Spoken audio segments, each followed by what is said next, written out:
मुजफ्फरगढ़ के नवाही इलाके कलर वाली में क़याम पाकिस्तान से कबल मर्ज वजूद में आने वाला गवर्नमेंट प्राइमरी स्कूल कलर वाली नंबर 2 ताहाल अपग्रेड न हो सका।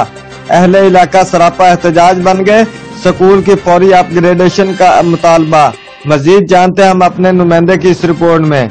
जी बिल्कुल, मुजफ्फरगढ़ के नवाही इलाके कलर वाली में क़याम पाकिस्तान से कबल मर्ज वजूद में आने वाला गवर्नमेंट प्राइमरी स्कूल कलर वाली नंबर 2 ताहाल अपग्रेड न हो सका, जिसकी वजह से स्कूल की बच्चियां और बच्चे इब्तदाई तालीम के असूल के बाद घरों में बैठ जाते हैं और बाद में मुख्तलिफ मुआशरती बुराइयों का शिकार बन जाते हैं। मज़कूरा स्कूल के अपग्रेडेशन न होने की वजह से बस्ती कलर वाली, बस्ती किकरवाला, बस्ती पई और दीगर दर्जनों बस्तियों के मकीनों ने नज़दीकी इलाकों में तालीमी सहूलियत न मिलने पर सरापा एहतजाज बने हुए हैं। उनका मुतालबा है कि मज़कूरा स्कूल को फौरी तौर पर अपग्रेड करके तालीमी सिलसिला शुरू किया जाए।